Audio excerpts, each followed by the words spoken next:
Alhamdulillahi Rabbil Alameen wa sallallahu wa sallam wa baraka nabina Muhammad wa ala alihi wa sahbihi ajma'in. So we continue tonight, inshallah ta'ala, our commentary on Kitab at-Tawheed, the book of monotheism, Imam al-Mujaddid al-Muslih Muhammad ibn Abdul Wahhab. And we have reached chapters 33, 34, and I was hoping to get to 35. I don't know if we'll get a chance to look at 35. But those three chapters are three chapters which are a continuation of the subsection which we entered last week. And that subsection is the section in which the Imam begins to talk about certain a'mal al-qulub, certain actions of the heart, which we said are in many ways equivalent to what we would call in English feelings or emotions. And they are essential aspects of faith, and therefore by extension they are pillars of at-Tawheed. And he talks about how those emotions can impact at-Tawheed, whether they might, if used inappropriately or directed inappropriately, they could nullify a person's Tawheed, or they could diminish a person's Tawheed. And in that sense, what the Imam is doing is showing us that at-Tawheed is not just external, and its opposite, a shirk, is not just external. So when we started out, we talked about things like al-dhabhu li ghayrillah, sacrificing for other than Allah. We talked about lubs al-khayt wa nahwihi, wearing a string or some type of band or something that's supposed to protect you. These are all things that are external. And many Muslims may be under the impression that what affects your faith and what counts as idolatry, polytheism, and active shirk are things that you do externally. So as long as you're not doing something which is clearly an exhibition, can clearly be seen as shirk, you're good to go. And so the Imam Jazallah Khair, he brings this section where he's the greater section, which is what we called al-umur al-munafiya al-tawheed, those things which are incompatible with the tawheed, and we said some of them are entirely incompatible, and some of them are partially incompatible. In that section now he brings this subsection where he's talking about all these actions of the heart to let us know, O mu'min, O believer, you could be doing everything right on the outside, but if you make certain mistakes on the inside, then you still could be guilty of a shirk, or guilty of al-kufr, or guilty of diminishing your faith, to the point that in many ways he's trying to teach us that the inside is actually more important than the outside. And we saw that in many ways, or we saw some examples of that last week, and I'll give another example of how this is supported in our religion and the religious text, how the text from the Quran and Sunnah teach us that the heart is what? Of central importance. And that we should, as Muslims, be focusing more on being right with Allah on the inside than we are focusing on the outside. Doesn't mean we shouldn't focus on the outside, but the outside will do us no good if the inside isn't good. And unfortunately, because what people see and what we're worried about people seeing and what we're worried about being exposed to people and being blamed and criticized by people for is the outside. So typically what we do is we have a tendency to concern ourselves with the outside, to give people the impression that we are good Muslims, that we're committed Muslims, when internally we're not like that. Whereas our religion says, no, concern yourself with the heart, with the inside, and the inside will influence the outside. We saw examples of that last week. For example, the hadith of the Prophet in which he said, "Ala fil jasadi mudgha, idha salahat, salah al-jasadu kullu, wa idha fasadat, fasad al-jasadu kullu, ala wa hiya al-qalb." Certainly there is in the body a lump of flesh that if it is pure, sound, and upright, the whole body, the limbs, the actions will be good, sound, pure, and upright. And if that lump of flesh is foul and corrupt, the whole body, the actions will be foul and corrupt. Ala wa hiya al-qalb. Certainly it is the heart. We mentioned the author of Abu Hurairah where he expanded on this, and he said, al-qalbu huwa al-malik wal-a'dha junuduhu. He said the heart is like the king of the body, and the limbs are its obedient soldiers. So as the king goes, so goes what? The obedient soldiers. If the king is good, the soldiers will be good. If the king is bad, the soldiers will be bad, etc. And we also have the statement of the Prophet ﷺ in the hadith in which he said, إِنَّ اللَّهَ لَا يَنْظُرُ إِلَىٰ أَمْوَالِكُمْ وَلَا إِلَىٰ أَجْسَادِكُمْ وَلَكِنْ يَطَّلِعُ عَلَىٰ قُلُوبِكُمْ وَأَعْمَالِكُمْ. He said, indeed Allah subhanahu wa ta'ala does not look at your appearances. He doesn't look at your worldly possessions. He doesn't say, okay, this is a good person because they're rich. He doesn't say this is a good person because they're handsome or they have a nice appearance. But rather what Allah looks at, He scans our hearts and He inspects our deeds. And so this is where our concern should be. This is where our central focus should be. And so the Imam, he continues this section where he's emphasizing for the believers the actions of the heart. And he brings 2 chapters, the first of which is the chapter of, we could call it Bab at-Tawakkul, the chapter of putting one's trust in and relying entirely upon Allah.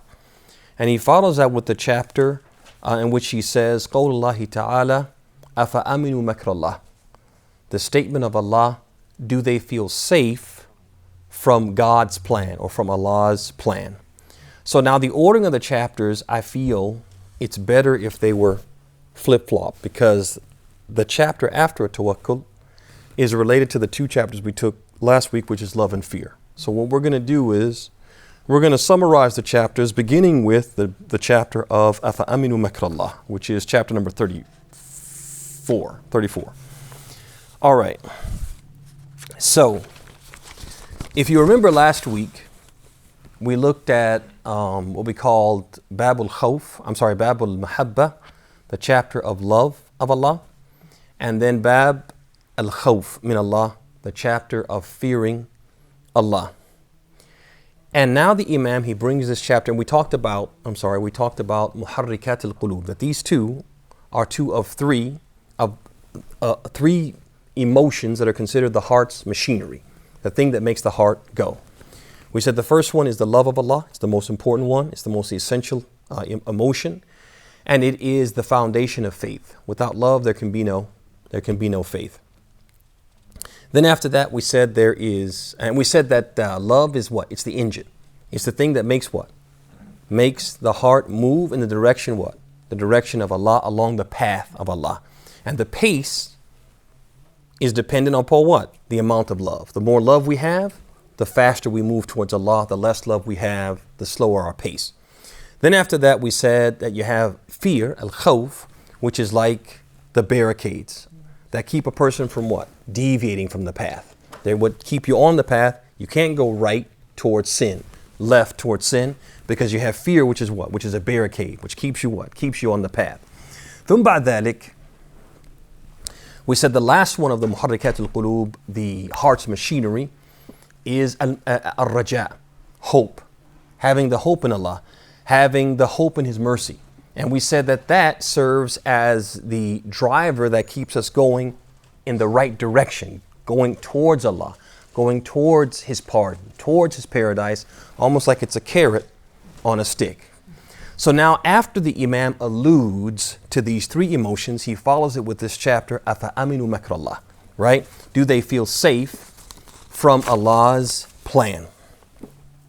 And the reason why he mentioned this chapter after those 2 chapters, or the chapters which kind of allude to the heart's machinery, love, hope, and fear, is because he wanted to clarify that while love takes precedence over hope and fear, it's the most important emotion, it's paramount, it's of paramount importance, right? And everything else is what? Is based upon that. Although he wanted to establish, or he's telling, although we understand this, he wants us to know when it comes to the other 2 emotions, hope and fear, one of them should not be given precedence over the other. You can't give precedence to hope over fear, or fear over hope, but rather those 2 should be observed, should be practiced equally. They should be on an equal plane. One should be equally hopeful and equally fearful, to the point that Ibn al-Qayyim, he relates from some of the early scholars that they used to say, اجعل الرجاء والخوف كجناحي الطير. make hope and fear like the two wings of a bird. If a bird had a wing that was extremely long and big and strong, and another wing that was what? Extremely weak, would it be able to fly? No. If it had one wing and didn't have the other wing, would it be able to fly? Mm-mm. Only if it has two wings of equal strength and equal length can it what? Fly. Can it fly? So Ibn al-Qayyim is basically saying that the early Muslims, they used to say, and the majority of the scholars are of the opinion, that a person is supposed to be equally hopeful and equally fearful. Hopeful of Allah's mercy, fearful of His punishment, fearful of a negative outcome, etc. And this is supported not only by the statement of Ibn al-Qayyim and the early Muslim scholars and the majority of scholars, past and present. It's also something that when we look at the Quran, it's supported by the Quran. So for example, Allah subhanahu wa ta'ala says in Surah Al-Isra, the 17th chapter, He says, وَالَّذِينَ تَدْعُونَ يَبْتَغُونَ إِلَى رَبِّهِمُ الْوَسِيلَةَ أَيُّهُمْ أَقْرَبُ وَيَرْجُونَ رَحْمَتَهُ وَيَخَافُونَ عَذَابَهُ. He says, those who you call upon besides Allah actively seek, أُولَٰئِكَ الَّذِينَ تَدْعُونَ. Those you call upon besides Allah actively seek a means to draw near to Allah. They hope for His mercy and fear His punishment. Allah subhanahu wa ta'ala is talking about the righteous people that some people during the time of the Prophet Muhammad used to worship. Right? These righteous people that some of the people of his time falsely, delusionally used to worship. So Allah tells the Prophet to tell them, these people that you worship, these righteous people that you worship, they themselves, يَبْتَغُونَ إِلَى رَبِّهِمُ الْوَسِيلَةَ. They want to draw near. You're trying to draw near to them. They're trying to draw near to Allah. And what is their quality? What is their feature that makes them worthy of praise? He said they hope for His mercy. They have hope. And they fear what? His punishment. They're not entirely hopeful. They're not entirely fearful. Rather, they're equally hopeful and fearful. ثم بعد ذلك, another verse in Surah Al-Anbiya, Allah subhanahu wa ta'ala praises the prophets and the righteous, and He says, إِنَّهُمْ كَانُوا يُسَارِعُونَ فِي الْخَيْرَاتِ وَيَدْعُونَنَا رَغَبًا وَرَهَبًا وَكَانُوا لَنَا خَاشِعِينَ. So He says, He mentions them, talking about them, He says, praising them, He says, they used to invoke us out of hope and fear, and they were ever humble toward us. So they weren't entirely hopeful or entirely fearful, but rather they were what? Equal in their hope and their fear. And so you see in this, in these ayat, in these examples, you see that Allah subhanahu wa ta'ala praises the prophets and the righteous people for being equally hopeful and fearful. On the contrary, when we turn to the Quran, the Sunnah, and the statements of the early Muslims, we find Allah subhanahu wa ta'ala criticizes, and the Prophet criticizes, and the early Muslims criticized those people who would do what? Who would be excessively hopeful or excessively fearful. Okay? So basically you have a person who he's in a dire situation, difficult situation. And he just sits with his hands in his lap, looking sad, and believing in his heart, and maybe even saying with his mouth that this is never going to change. I'm never going to get out of this rut. I'm never going to get out of this predicament. There's no hope for me. Allah doesn't love me. Allah's not going to have mercy on me. Allah's not going to make this better. Right? The person is entirely what? Fearful. Hopeless. Entirely what? Hopeless. Or I have no belief that Allah will enter me into paradise. That Allah subhanahu wa ta'ala will have mercy upon me in the hereafter. That He'll forgive my sins. Again, hopeless. Okay? Allah criticizes the people who were like this. On the other hand, you have people who are they're extremely fearful and they're hopeless. On the other side of the coin, you have the people who, they have no fear and they have these unreasonable, we could even say ridiculous expectations of Allah, which they have not earned. So basically you have the people who, for example, because they have said La ilaha illallah, maybe because they pray 5 times a day, they feel that, khalas, it's as if I have one foot in paradise and I'm only waiting for death to put the other foot in paradise. So you have the people who, they have these ridiculous expectations of Allah, which their deeds do not justify. And so they are extremely, excessively, overly hopeful, okay, or unjustifiably hopeful. Allah also blames those people. So if Allah is blaming the people who are excessively hopeless and full of fear and despair, and He also blames the people who are unjustifiably hopeful, what is He saying in a roundabout way? Oh, believers, you should be equally hopeful and fearful, realizing Allah is merciful, as He says, "Annani shadidul iqab, wa anni al-Ghafur Rahim." Right? He says, I'm severe in punishment, but I'm also all forgiving, most merciful. Right? So I'm both of those things, and so therefore you should what? Have both hope and fear. So let's look at some of the texts that show us this, that demonstrate to us that we should be balanced and we should not lean or incline too much towards hope or fear. So the first one comes to us from Surah Al-A'raf, the 7th chapter, verse 99, in which Allah subhanahu wa ta'ala says, أَفَأَمِنُوا مَكْرَ اللَّهِ فَلَا يَأْمَنُ مَكْرَ اللَّهِ إِلَّا الْقَوْمُ الْخَاسِرُونَ. He says, did they then feel secure against Allah's plan? None feel secure from the plan of Allah except the people who are losers. And whenever the word al-khusr or al-khusran or al-khasirun is used in the Quran, it's talking about a specific type of loss, the loss in the hereafter, the loss of salvation. So Allah subhanahu wa ta'ala is saying to the people, He said, do the people feel secure against the plan of Allah? So here, is He talking about the people who are extremely hopeful or extremely fearful? Hopeful. Yeah, I'm good. Nothing bad is going to happen to me, right? Too overly hopeful. Allah is blaming them and saying the people who are like this are what? They're losers in the hereafter. They will lose out on salvation. And that means what? It's haram. If Allah is blaming them and criticizing them to this level, this degree, He's telling us what? This is absolutely prohibited. A believer should never think, I'm good. And sometimes, this is the thing, it's not something you have to say. Sometimes our actions are saying it, right? Our actions are saying it. So if a person goes through life and they stand in the same spot, I'm saying figuratively, spiritually, they stand in the same spot. They don't make any effort today to be better than they were yesterday. They don't make any effort to learn more about Allah, about the deen of Allah, about the Quran. Right? They just stand in the same spot. By their actions, aren't they sending a message? What's that message? I'm good. I'm good. And so this is something that each one of us has to now what? Look ourselves in the face and say, am I that person? Am I sending that message? Am I sending that message to my Lord that I feel that, what? I've done enough. What I'm doing is more than enough. And you'll actually hear some people say, I remember when I was in the kingdom, you have people, for example, they might come, not only do they pray 5 times a day, they'll come to the masjid. Now, it's very easy in the kingdom because they'll have a masjid on every corner. I mean, literally, you could be in your house and hear the adhan. And then you think to yourself, okay, I need to use the restroom and wash up and go for prayer, right?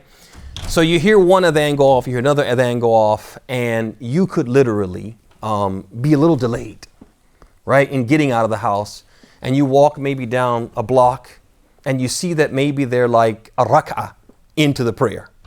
And you could say, you know what, this other masjid, they always start what?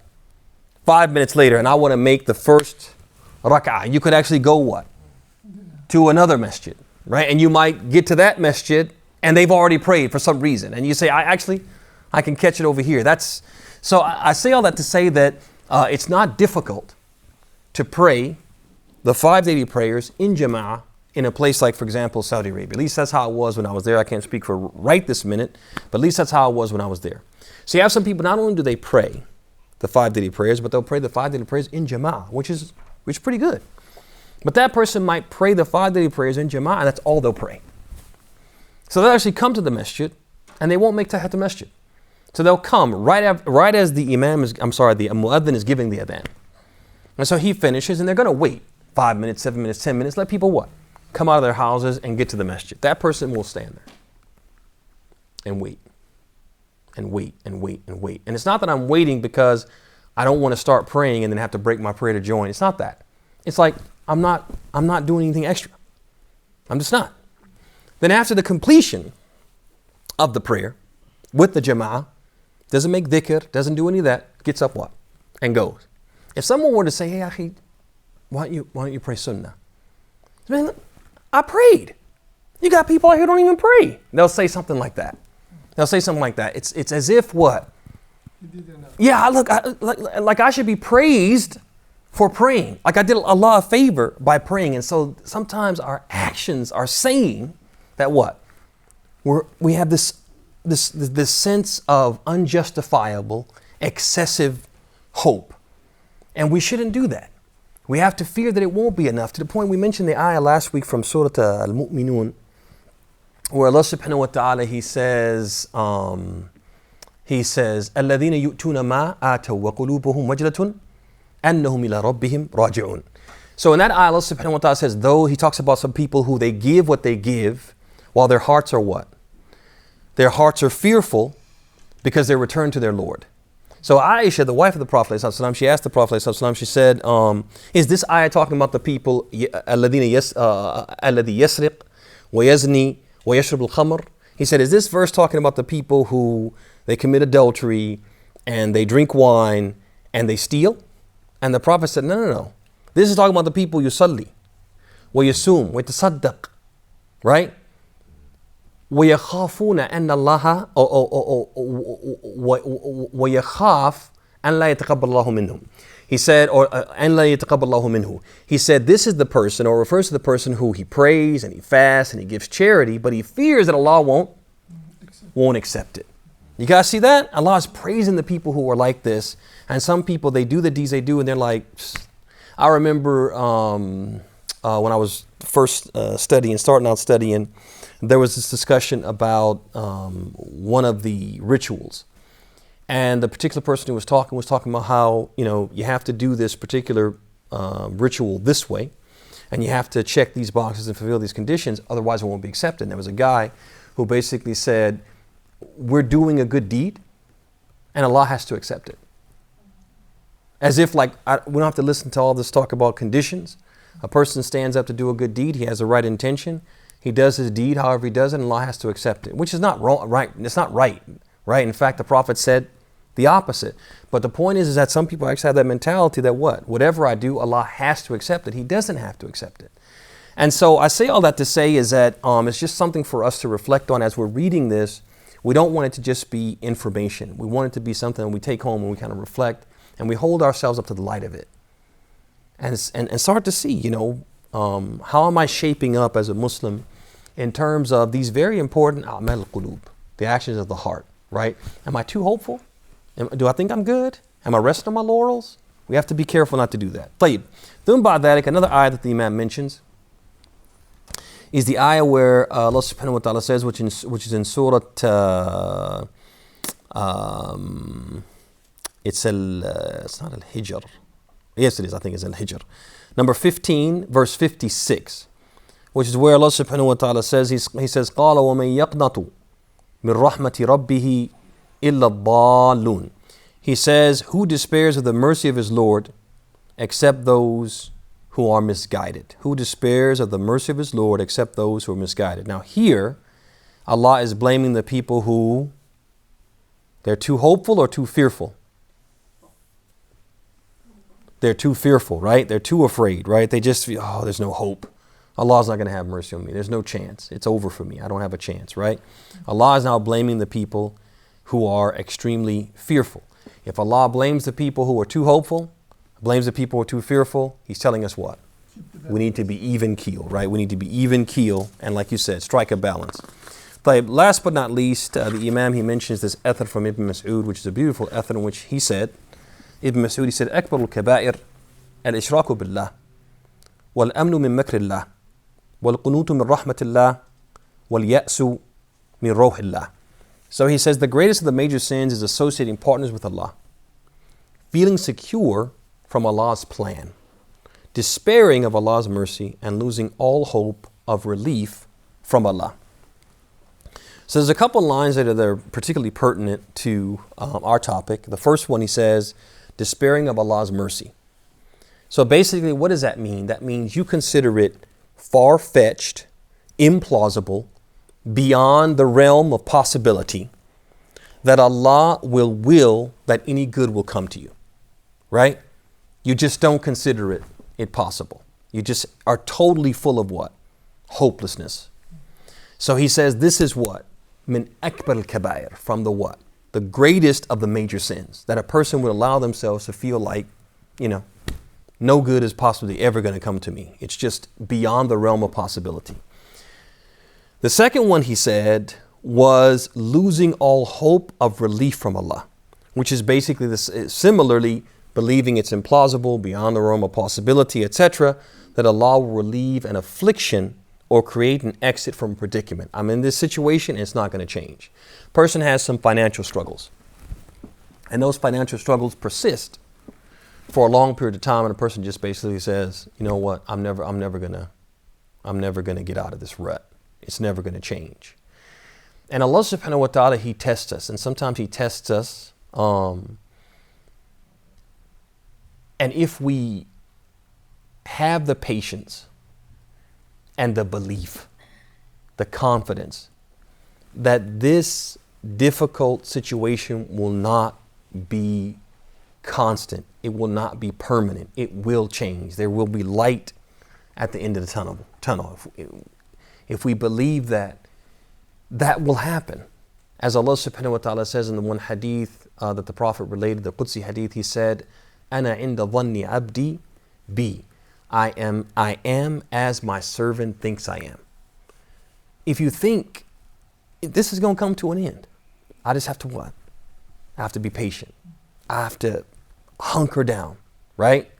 I have to buckle up for the long ride, but it's going to come to an end. Because Allah doesn't decree except that which is good. And Allah promised, Inna ma'al usri yusra. With every difficulty comes what? 2 reliefs, right? 2 reliefs, not 1, 2 reliefs, right? And so I have to believe that. And sometimes we're put in these situations to test what? Do we really believe?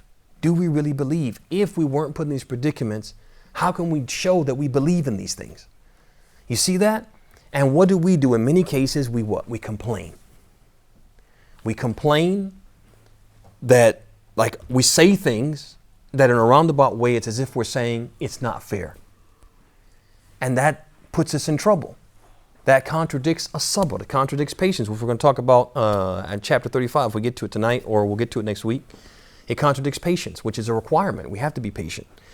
It also, it contradicts ar-ridha, being pleased with Allah's decree, which is something that we're recommended to do as believers. And so we have to be very, very careful about this. And that's why he went on to say, or he called it, min akbar al-kabair, from the greatest of what? Of the major sins. Because what are you saying in effect? You are saying that, basically you're saying, I assume the worst about Allah. I assume the worst about Allah. Or even worse, which would be kufr, is to believe He can't. He can't. So either it's I assume the worst, right? Let's say, for example,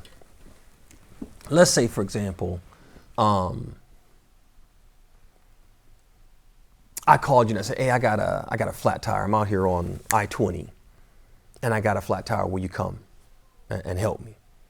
And you're like, yeah, I'm coming. I'm in the middle of something right now, but I will be there. So 15, 20 minutes passes and I call AAA. And so when you finally do show up, AAA is there and they're, fixing it. How would you feel? Like you wasted my time. Like I wasted your time. What else would you feel? Son, you didn't trust me. I told you I was coming. You didn't believe my word? I gave you my word. Did you think I wasn't? We would feel a certain type of way if somebody did that. But that's what we're doing to Allah. You guys see that? That, oh, you said you were going to bring relief. You said you were going to bring ease. You said you would solve my problems. You said وَمَن يَتَوَكَّلَ عَلَى اللَّهِ فَهُوَ حَسْبُهُ. Whoever puts his trust in Allah, Allah will be sufficient for him. You said وَمَن يَتَّقِ اللَّهَ يَجْعَل لَهُ مَخْرَجًا. Whoever fears Allah, He'll make a way out for him. We get hasty. We do a couple good deeds. We want it to happen. We want instant gratification. It doesn't come when we want. Then what? We turn away this is what we're doing to Allah subhanahu wa ta'ala. And so we're basically not giving him the benefit of the doubt, basically.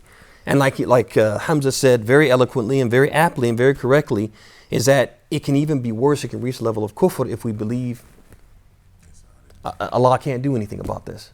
He can't solve it. It's beyond his ability to do anything. So this is basically a summary of that chapter, which is chapter number 34, which is the chapter in which he said, "Qawlullahi babu qullahi ta'ala," to feel secure against the plan of Allah contradicts at-Tawheed.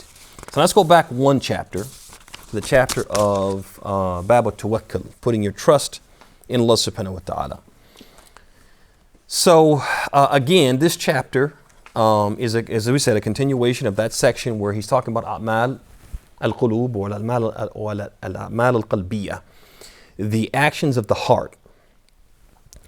And this section again underscores what we talked about, the importance of the heart in our religion.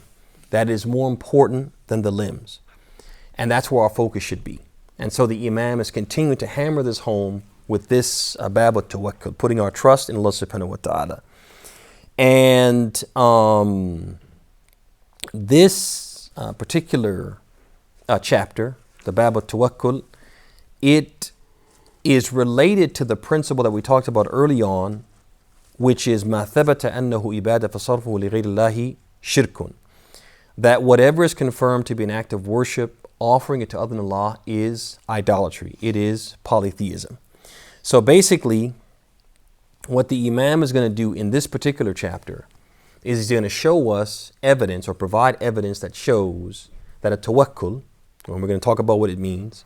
He said this tawakkul is an act of worship which must exclusively be offered to Allah. We don't make a tawakkul for anyone except Allah. And so he's going to show it's an act of worship, and if it's an act of worship, it should only be offered to Allah. That's his whole purpose in mentioning the chapter. But before we get into the chapter, what is a tawakkul? How do we define a tawakkul? So basically, the scholars of Islam, they say, هو اعتماد القلب على الله مع إظهار العجز في جلب منفعة أو دفع مضرة مع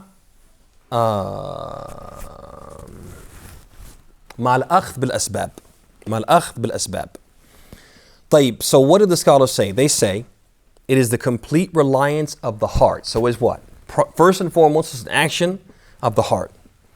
The complete reliance of the heart upon Allah to procure advantage, to bring about some benefit, or prevent some affliction, to prevent some harm.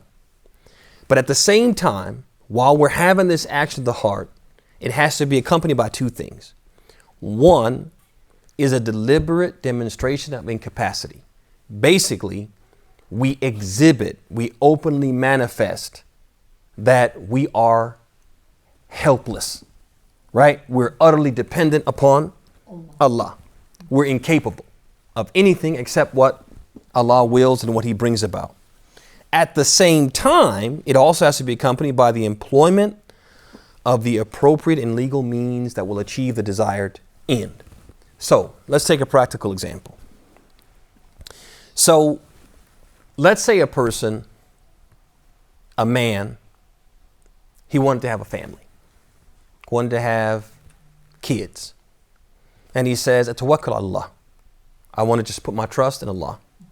So he sits in his house and he just prays to Allah for children.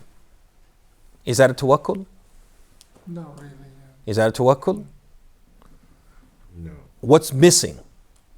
Action. Ahsant. Because we said that one of the components of a tawakkul is you have to employ the appropriate legal means. He has to do what? He has to do his part and the things which are known from the Sunnah of Allah to bring about the desired end. Tayyib, suppose a man said, I'm going to have kids. And he goes and he gets married and he does the thing that married people do to have kids. Right? I'm going to make this happen. I'm going to make it happen. Has he made a tawakkul? Why? Because he hasn't relied upon, he's relied upon what? The means, right? He's relied upon the means. I put all the wheels in motion, the result should come about, right? That's not how it works. You can't rely on the means. You just what? You employ the means, but you rely upon who? Allah. طيب. Suppose this same person, he says, I want to have a family. So I'm going to rely upon Allah. I'm going to turn to Allah, believing that He can bring this about. I'm going to get married. I'm going to do what married people do. Believing that I can't do anything except what Allah wills, and depending upon Allah to bring about the desired result while employing the means. Has he done a tawakkul? Yes, because he what? He relied upon, his heart is relied upon what? Allah. It's attached, fixed upon Allah. Allah is going to make this happen, not me. But I understand that I have to what? I have to do something, and I'm going to do those things. Right? But I believe that what? I'm totally incapable of bringing about the result. Only Allah can bring about the result. And it's not the means which will bring about the result, but rather Allah. Right? Mumtaz. طيب. So this act of the heart, this act of a tawakkul, is exclusive to Allah subhanahu wa ta'ala. It's something which can only be directed to Allah. Because Allah subhanahu wa ta'ala says about tawakkul, He says, وَعَلَى اللَّهِ فَتَوَكَّلُوا إِن كُنْتُم مُؤْمِنِينَ. He says, and rely upon Allah alone if you are truly believers. The way the sentence is worded in Arabic, or the ayah, is worded in Arabic, is indicative that you could only rely upon Allah. It's only acceptable that you rely upon Allah. Also, Allah subhanahu wa ta'ala, He teaches us that this tawakkul is a requisite of faith. That you don't have faith if you don't have a tawakkul. So He says in the ayah that we mentioned, وَعَلَّهِ فَتَوَكَّلُوا إِن كُنْتُم مُؤْمِنِينَ, and put your trust in Allah if you are believers. The sign that you truly believe is that you put your trust in Allah. He also said, إِنَّمَا الْمُؤْمِنُونَ الَّذِينَ إِذَا ذُكِرَ اللَّهُ وَجِلَتْ قُلُوبُهُمْ وَإِذَا تُلِيَتْ عَلَيْهِمْ آيَاتُهُ زَادَتْهُمْ إِيمَانًا وَعَلَى رَبِّهِمْ يَتَوَكَّلُونَ. He said the believers are only those who check these boxes. The first box, he said, was that when Allah is mentioned, their hearts what? Their hearts quake, right? Their hearts quake. They have this reverential fear for Allah and for His words. And He says, وَإِذَا تُلِيَتْ عَلَيْهِمْ آيَاتُهُ زَادَتْهُمْ إِيمَانًا. And when His verses are recited to them, their iman goes up, right? They're not the people who they hear something that Allah said and they say, I don't know, I'm kind of skeptical about that. You know what I mean? No, when they hear what Allah says, their iman is what? Is increased. Man, that makes me even believe more that Allah subhanahu wa ta'ala is Allah and He's worthy of worship and He sent the Prophet Muhammad and there is something called the Day of Judgment, right? His iman goes what? Goes up, and then he says, which is pertinent, the most important part, the pertinent part to what we're talking about, وَعَلَى رَبِّهِمْ يَتَوَكَّلُونَ, and they put their trust in Allah. They have this tawakkul for Allah. So in these two verses, Allah subhanahu wa ta'ala tells us it's a requisite of what? Of faith. Also, Allah encourages us to have a tawakkul. And one of the ways He encourages in the Quran to have a tawakkul and tells us that's something He wants us to do and therefore He's pleased with it and therefore it's an act of worship, is that He lets us know that what? He's enough for us.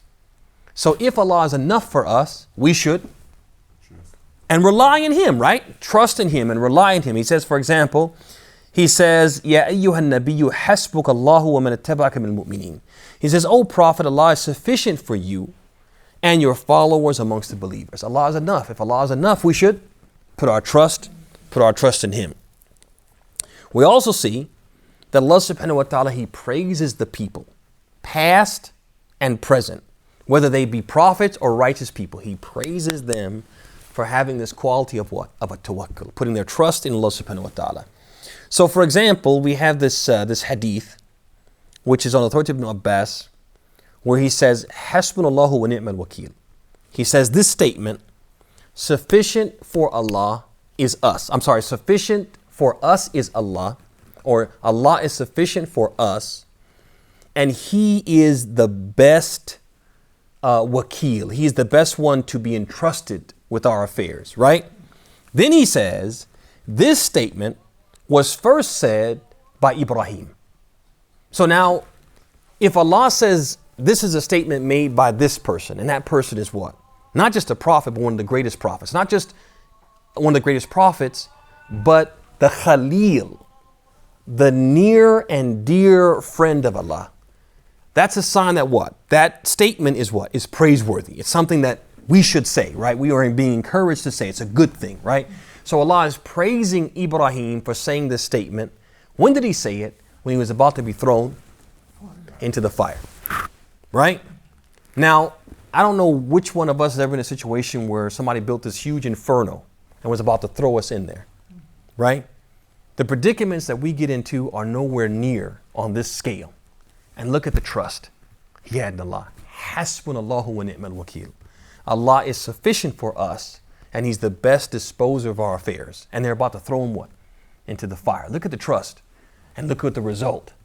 Right? قُلْنَا يَا نَارْ كُونِي بَرْدًا وَسَلَامًا عَلَى إِبْرَاهِيمَ. We said, O fire, be calm and cool for Abraham. And he didn't get burned. So I say so in this hadith, the Prophet, Ibn Abbas, he's saying that this was the statement of what? Of Abraham, showing this complete what? Trust in Allah. Then he said it was also the statement of Muhammad sallallahu alaihi wasallam when the people said to him, "Inna an-nasa qad jama'u lakum fakhshawhum fazadahum imanan." He said that the Prophet said the same thing. Some people came after the battle, I believe it was of Uhud. So the Muslims, they suffered a defeat and they were battered, and the Prophet himself was bruised and beaten and bloodied at the face. And so the Muslims were told that, oh, now that you guys have been kind of beaten and you're vulnerable, the people are getting together to finish you off. And rather than say, oh no, what can we do? They got us now. They got us dead to rights. The Prophet said, Hasbunallahu wa ni'mal wakil. He said that Allah is sufficient for us and he's the best disposer of our affairs. And that never happened. Though they themselves, although they had kind of won, they felt like, yeah, we were getting owned before the Muslims made a critical mistake. And so they didn't really want to come back. They didn't want to fight. They would rather leave with what appeared to be a victory when actually it was a loss. And so it didn't happen. Why? Because Allah did what? He protected them. Al-Muhim. So there's a few things here. One, Allah is praising his two close friends, the two Khalilan, right? Ibrahim and Muhammad sallallahu alaihi wasallam. He's praising them for what? For this tremendous amount of reliance and dependence upon Allah subhanahu wa ta'ala. The second one, if they did it, it couldn't be anything but what? But good, right? And also they are our role models and our examples. So if they did it, we should follow their example, right? So these are all indications that this tawakkul is what? Is an act of worship. And if it's worship, it should only be directed to who? To Allah subhanahu wa ta'ala. Mumtaz. So some of the essential takeaways from this chapter before we close out is number one, a tawakkul is primarily an act of what? Of the heart, right? It's primarily an act of the heart, okay, primarily. And so it starts relying upon Allah, trusting in Allah starts from what? From the inside. And so we might be able to fool people on the outside and give the outward impression that we're trusting Allah. But if the inside isn't indicative, we really inside are not saying Allah's going to make a way out of this. Allah's going to solve this problem. I trust him. I rely upon him to fix this predicament. Allah can do anything. If that's not in our heart, we don't have a tawakkul. Because what is a tawakkul? We said, صدق اعتماد القلب على الله. It is the heart truly, completely, totally relying upon Allah. Then the second thing that we take away is that it's an act of worship, which must only be offered to Allah. Number three, it has to be accompanied by something, which is Action. ahsant. We have to employ the appropriate and legal means to achieve the desired end. I have a headache. There's medicines for that. I take the medicines, but I don't believe the medicine is going to fix it. Allah is going to fix it, but the medicine is what? Is a means, right? طيب ثم بعد ذلك, this tawakkul is a prerequisite for the minimum amount or the minimum required amount of faith. You can't be a believer in the required sense and not have any trust in Allah. not have any faith in Allah, not rely upon Allah. And then last but not least, tawakkul is a major cause for our problems being solved, our provisions being provided for us, for Allah providing for us. And one of the proofs for this is the hadith collected by at-Tirmidhi and others on the authority of Umar ibn al-Khattab, in which the Prophet said, لو أنكم تتوكلون على الله حق توكلي لرزقكم كما يرزق الطير تغدو خماصا وتروح بطانا. He said, if you people were to put your trust in Allah in the truest and completest sense, then Allah subhanahu wa ta'ala would provide for you the same way He provides for the birds. Right? No. Do the birds take interest-bearing loans? No. No. Do the birds have to, go to some type of financial institution and negotiate? No. They go out and they search for food. They do the work. They do their part. And Allah does what? They go out hungry and they return what? Full. Allah provides for them. If we do what we're supposed to do, in general, and particularly putting our trust in Allah, Allah subhanahu wa ta'ala will take care of what? Take care of the rest. And so this is what we have to do, and we'll, with that, we'll bring today's session to a close and offer the opportunity for any questions, comments, or critiques. Any questions, comments, critiques? Going once. Come this having tawakkul to Allah subhanahu wa ta'ala, Hey, but not doing the action is causing like type of shirk. I mean, Tawheed, the opposite is the shirk. So we're putting the trust to Allah subhanahu wa ta'ala, but we don't do anything. hey, Is how come it's causing the going like sinful? I mean, this is Hey. a little bit, maybe I misunderstood. well, if a person puts his trust in Allah, Yeah. or he thinks he's putting his trust in Allah, and he doesn't employ the appropriate and legal means, that wouldn't be shirk, because he's not turning to another deity. But rather what it would be is, as the scholars of Islam have said, it would be irrational. It would be it would indicate a fault in a person's mental functioning. If a person basically does not employ the means and expects things to happen as if the sky rains gold and silver, that's just not realistic in terms of what our experience and in terms of the sunnah of Allah, the way that Allah operates with His creation. And if you notice, even when Allah subhanahu wa ta'ala wanted to provide His prophets with miracles that would prove their truth, or He wanted to make miraculous occurrences occur for His awliya, His near and dear ones, they always had to do what? They had to do something. They had to do something, even though Allah could make whatever He wanted to happen without them doing anything. Right? Allah has that ability. Right? So for example, Allah subhanahu wa ta'ala, when He sent Moses, He wanted to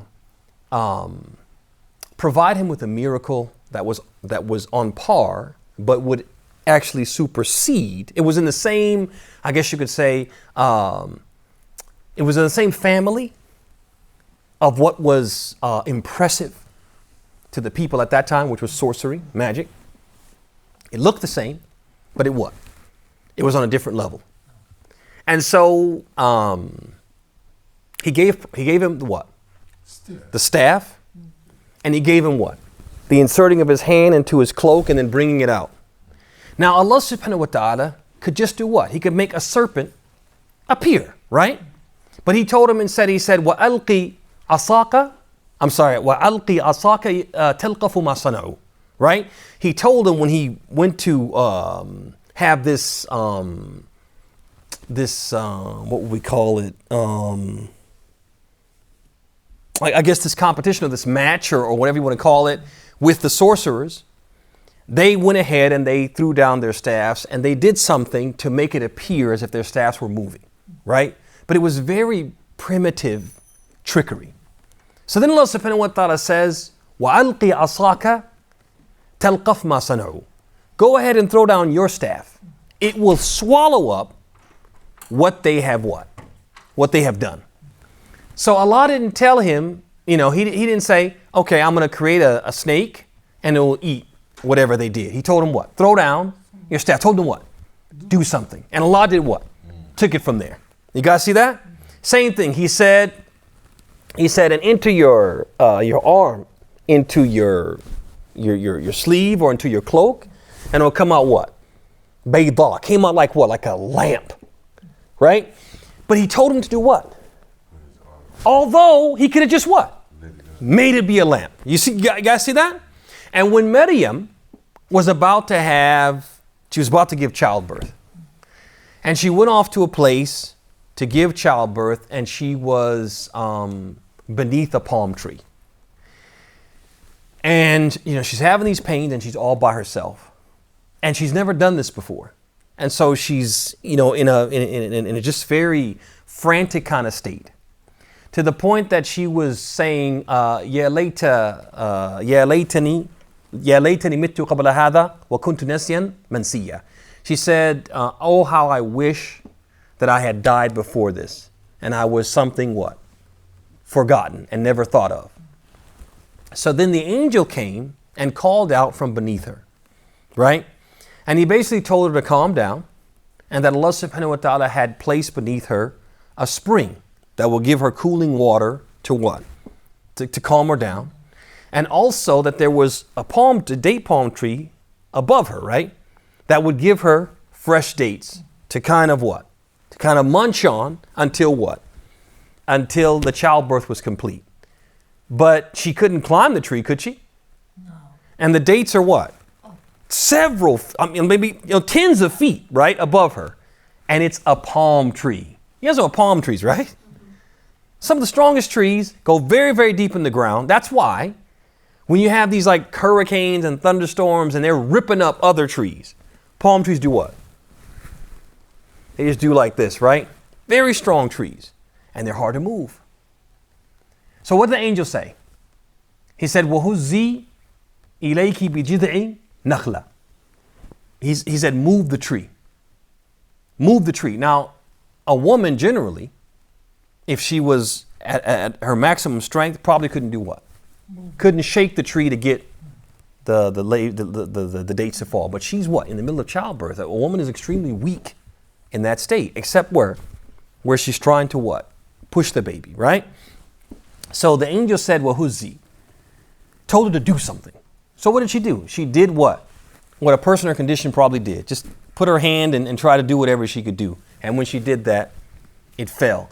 It's almost as if Allah subhanahu wa ta'ala in this way is teaching us that this is the sunnah of Allah. That people have to what? They have to do something.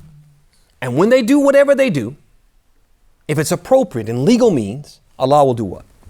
He'll take it from there. He'll take it from there. But we have to do something. Exactly. We have to do ahsant. We have to do something. So that being said, it's when people don't do anything, it's considered blameworthy. It's criticized in Islam. And so sometimes it's blameworthy. Some of the scholars go so far as to say it's a neurosis. A person is not in their right mind if they believe, oh, I'm poor.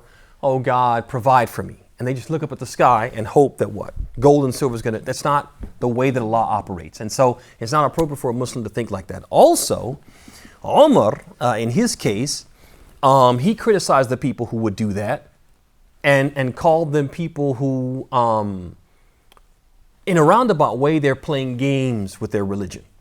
So it happened that when Umar was the Khalifa, some people, they came for Hajj. And they came without any provisions. Now you got to figure back then, it's a very long journey. It's an arduous journey, and you have to have sufficient water, and you have to have sufficient, food and provisions. You have to have the right clothing, and you don't know what the circumstances are going to be, so you have to be prepared for anything. And these people just left their homes without water skins, without provisions, without change of clothes, and they kept saying, "Nahnu mutawakkilun ala Allah." We're the people who are putting our trust in Allah. So naturally, they would get into situations where what? They were hungry, they were thirsty, maybe they didn't have the proper foot coverings, right? And the terrain was rugged, right? And so what would they be forced to do? Beg. Ahsant. They would be forced to what? To ask people, we don't have water. Can you give us water? We don't have food. Can you give us food? We don't have proper foot coverings. Can you spare some foot coverings? And so Umar, when he confronted them during the Hajj, he said, who are you people? Right? They said, Nahnu mutawakkilun Allah. He said, no, you are the beggars. That's not tawakkul. Tawakkul is sidqu i'timad al-qalb ala Allah. It's when you put your trust in Allah, you rely upon Allah subhanahu wa ta'ala, but you also do what? You employ the appropriate and legal means. And so it's not shirk, but it's contradictory to what? To the religion. It runs completely counter to what we believe in. Exactly. It runs completely counter to what we believe in as Muslims. Barakallahu feek. Any other questions? Going once? Going twice?